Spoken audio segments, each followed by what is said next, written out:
يا سلام. مشاهدينا، طبعا الموسيقى قصيدة ود ونقاء تطرب لها النفس دائما مع الطبيعة الساحرة، وتسافر إلى عالم مفعم بالصفاء والحنين والتأمل. نرحب بضيفنا لهذا اليوم، وهو عازف وملحن إماراتي حقق شهرة واسعة من خلال مقطوعاته الموسيقية المتميزة التي تنوعت في عدة مجالات كالأفلام والبرامج والإذاعة والألعاب وغيرها، كما حصد على العديد من الجوائز التي استحقها عن جدارة. يسعدنا أن نرحب بضيفنا الكريم في الاستوديو. نرحب بالأستاذ إبراهيم الجنيبي، عازف بيانو وملحن. أهلا وسهلا، صباح يا الخير. حبيبي، صباح النور، حياك كيف الله. حالك أستاذ؟ الحمد لله بخير، ايش حالك؟ ما شاء الله، الحمد لله طيبة. هذه الموسيقى الجميلة دائما يعني يصمت الكلام وتتحدث هذه الألحان لتنسج لنا في الخيال بعض من الجمال المسموع والمرئي في عالم من الخيال، مثل ما نقول دائما. هذه الموهبة لابد أن تكون لها بداية، فهل تحدثنا عن قصة البداية مع حبك وعشقك للموسيقى؟ اكيد البدايه كانت من الطفوله طبعا، من من خلال مشاهدتي للتلفزيون، برامج التلفزيون، من ضمنها الرسوم المتحركه والافلام والمسلسلات، وطبعا الالعاب وحتى الاعلانات. كنت دائما انتبه للموسيقى اللي موجوده في الخلفيه واركز على تفاصيلها من يوم انا صغير. فحبي للموسيقى بدا من الطفوله. حبيت الموسيقى، وبالتحديد ركزت شوية على أو تقبلت الموسيقى الكلاسيكية الغربية أكثر، لأنها موجودة في الأفلام والمسلسلات، بالإضافة إلى البيئة اللي أنا عايش فيها. طبعا بيئة عربية، فبطبيعة الحال أن أنا كنت أسمع دائما الألحان العربية والموسيقى العربية، فصرت أتقبل جميع أنواع الموسيقى. ما شاء الله. فنما عندي من الطفولة إلى الحين. ما شاء الله. يقال أن المحب للموسيقى لديه أذن حساسة، أذن موسيقية، يعني تميز الألحان، ويعني تستطيع أن تفرق ما بين معزوفة وأخرى وصوت وآخر. نعم. وأنت يمكن انجذبت بشكل أكبر لآلة البيانو. نعم. فما السبب؟ ما الذي وجدت فيها مش موجود في غيرها من الآلات؟ هو بالنسبة للأذن الموسيقية، أي شخص يتخصص في مجال بيتعمق فيه أكثر، فبالتالي بيعرف أن في فروع من المجال هذا. نعم. احنا نعرف الأشياء البيسك الأساسية في بعض التخصصات الأساسية. نعم. نعم. فلو تعمقنا ودخلنا في مجال معين بنكتشف أن في فروع ثانية. فنفس الشيء بالنسبة للموسيقى. الموسيقى طبعا بحر من الأنواع وبحر من المعلومات في الموسيقى، ما يدركها إلا اللي يدرسها. وبالنسبة بالنسبة لآلة البيانو، طبعا لأنها الآلة اللي كانت متوفرة الأسهل. نعم. أسهل عن آلة العود والآلات الثانية. وفي وقتنا يعني كان ممكن نوفر لي بيانو صغير أسهل من العود، لأن وقتها ما كان المحلات ما كانت متوفرة وايد، والمجال هذا ما كان متخصصة في الآلات يعني. نعم. وبالإضافة إلى آلة البيانو طبعا فيها مساحة كبيرة أكبر من أي آلة ثانية. نعم. هي تعتبر من أكبر الآلات اتساعا من مجال السلم الموسيقي أكبر. نعم. نعم. ما شاء الله. كذلك تميزت في التلحين أستاذ إبراهيم، فهل كل عازف ملحن وهل كل ملحن عازف، أم أن هذه شغلة غير وهذه شغلة غير، يعني تحتاج إلى مهارة معينة؟ طبعا هذه شغلة غير وهذه شغلة ثانية. أنا بديت كعازف بيانو، دائما كنت أطلع بالتلفزيون وبالإذاعة كعازف بيانو. نعم. فبلغتهم قبل، قلت لهم أنا صراحة أبى أتجه للتلحين. قالوا كيف بتوقف العزف؟ يعني لا طبعا ما بوقف العزف، بس مجال التلحين يختلف. عطنا تفاصيل أكثر، يعني السادة المشاهدين حابين يعني يكتشفون هذا العالم. أكيد. عازف البيانو بيعزف أي مقطوعة لأي موسيقي مثل موزارت، بيتهوفن وغيرهم، أو يحط النوتة الموسيقية ويعزف بناء على النوتة اللي موجودة. أما المؤلف هو يألف، هو يبتكر من عنده ألحان معينة بطريقته بابتكاره. فهذا النوع من الهوايات أنا تستهويني دائما، أن أنا أفضل هالأشياء حتى نعم. في أي مجال ثاني. دائما أحب الابتكار، أحب الأشياء من يوم أنا صغير. حتى الألعاب اللي ألعبها دائما أحب أضيف عليها أشياء.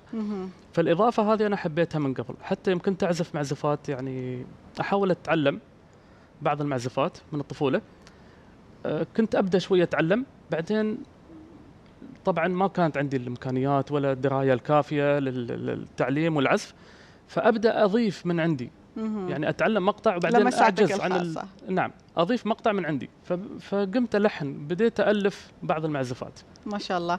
هل نعم، ممكن تشاركنا وتشارك السادة المشاهدين بمعزوفة أخرى؟ أكيد أكيد، بعزف معزوفة هي الأكثر طلبا باسم سيرنيتي، مهم. السكينة. تفضل.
ما شاء الله، يعني صد هذه المعزوفة يمكن تأخذنا لعالم ثاني وتغني عن الكثير من الكلمات، وهي كأنها تسرد قصة أو حكاية.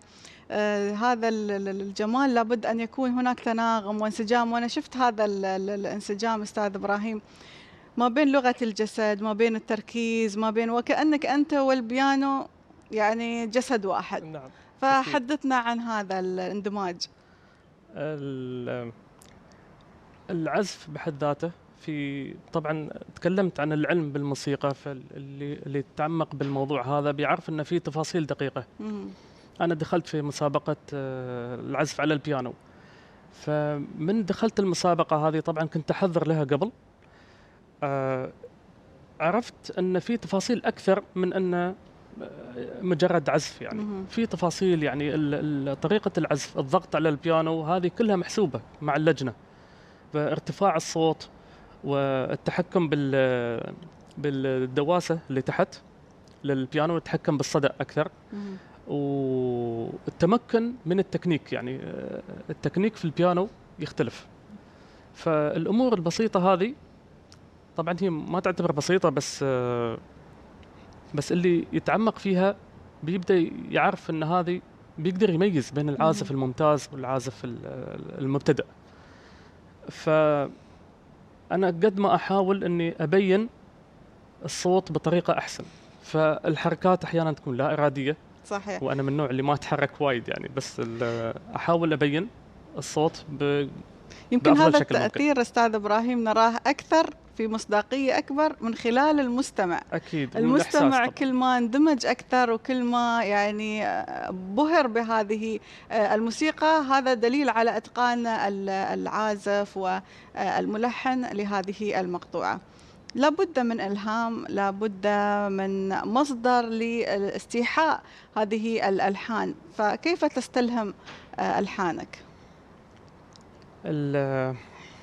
طبعا الإلهام يجي على حسب الأجواء، حسب البيئة اللي أنا فيها، حسب المواقف.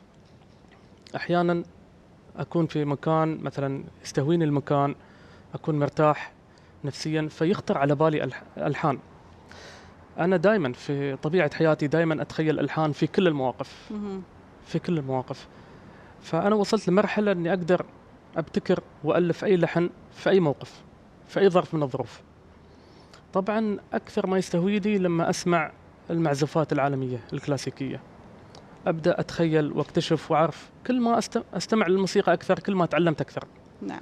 وأسمع مو بس الموسيقى، مو بس الموسيقى، أسمع الخلفية، خلفية الموسيقى، أعرف الانسجام ما بين الأصوات.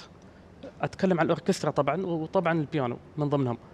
فالأوركسترا فيه تفاصيل، يعني في تفاصيل لازم الواحد يدقق فيها ويسمعها أكثر من مرة عشان يكتشف هالتفاصيل. فهالتفاصيل أعطتني متعة أكثر وأعطتني وعي أكثر للموسيقى. جميل. الموسيقى دائما ما تكون لها علاقة بالمشاعر والأحاسيس، وهي تحاكي هذه المشاعر. فيعني هذه المقطوعات لكل، مثل ما ذكرت، مناسبة، ولكل وقت مقطوعة. يعني معزوفات الصباح تختلف عن المساء، تختلف عن المناسبات، تختلف حتى عن البرامج والألعاب. صحيح. ولك الخبرة في هذا المجال، حدثنا عن ما يميز كل جانب. يعني ما أتخيل أنا مثلا في أي مناسبة، يعني في اليوم الوطني مثلا، ما أتخيل نفسي أسمع سيمفونية غربية. أكيد أفضل أني أسمع أغاني إماراتية. الأجواء هي اللي تحدد. نعم. أنا شو أقدر أسمع بالضبط. وخاصة اللي متعودين واللي مارسين على الاستماع بيميزون هذا الشيء. بيبدأ الواحد يتشرط يقول لا أنا بسمع الحين موسيقى هادية، وقت ما هو مرتاح مثلا جالس ومريح، فيبقى يسمع موسيقى هادية بناء على الموقف اللي هو فيه. وأحيانا نبغى نسمع موسيقى وقت الرياضة مثلا، نبغى نسمع موسيقى شوي حركية أكثر. فالتفاصيل هذه مهمة، والأجواء المحيطة دائما هي تقريبا هي اللي تحدد. وبالإضافة إلى طبيعة الإنسان، كل إنسان له طبع يعني من نفسه. يكون الشخص الهادي يسمع الألحان الهادية، والشخص مثلا الحركي دائما يسمع ألحان حركية على حسب ما تعود. نعم. طبعا حضرتك يعني فزت بجائزة مميزة، أفضل عازف بيانو في الإمارات، وهي جائزة بالفعل مستحقة لهذا الإبداع. نود أن نحن يمكن شوي طماعين في برنامجنا، وحابين نشارك السادة المشاهدين بمعزوفة ومقطوعة أخرى يعني أنت ترشحها لنا تكون مميزة. أكيد إن شاء الله. طبعا بالنسبة للجوائز، أنا فزت بجائزة أفضل عازف بيانو في سنة 2010، وسنة 2012 فزت بجائزة العازف المتميز. ما شاء الله. و2010 في الكويت حصلت على جائزة متميزة أيضا، وفزنا بفريق أفضل فريق أو مجموعة الإمارات. ودخلت في المسابقات كلها دولية وعالمية. ما شاء الله. ودخلت في مجال التأليف حتى لمشهد سينمائي، وحصلت على جائزة طبعا. ما شاء الله. فحاليا أنا شغال على داخل في مجال الأفلام والألعاب. ما شاء الله. الفيديو جيمز طبعا. جميل هذا التشعب. نعم. فأنا بسمعكم معزوفة من اللي ألفتها للفيديو جيم. هذه اللعبة باسم نيون مون. فبسمعكم مقطع منها إن شاء الله.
ما شاء الله. يعني بالفعل معزوفة جدا جميلة. هذه آخر معزوفاتك أو مقطوعاتك يعني؟ لا، هذا من المشاريع اللي شغالين عليها الحين، مشروع تطوير لعبة.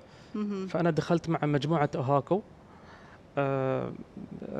هي المجموعة مكونة من شخصين، عبد المحسن وجداني من السعودية. نعم. والأخ أكثم علي من مصر. فأنا دخلت شاركت معاهم واشتغلت على الساوند ديزاين والمؤثرات الصوتية والألحان. ما شاء الله. وان شاء الله ناوي على فوز بجائزه ان شاء الله، إن شاء افضل الله لحن بإذن من الله. الالعاب الفيديو جيم بإذن الله. ان شاء الله. يعني هذا الإبداع يستحق للتقدير، ونحن يعني شاكرين حضورك ومشاركتنا، استمتعنا صراحة بهذه الألحان الجميلة، الله يخليك. ونتمنى لك إن شاء الله المزيد من التألق والنجاح في هذا المجال شكرا. وغيره من المجالات. الله شكرا يخليك. جزيلا. شكرا. شكرا. كل الشكر أستاذ إبراهيم طاهر الجنيبي، ملحن وعازف بيانو، على حضوره معنا اليوم. شكرا جزيلا.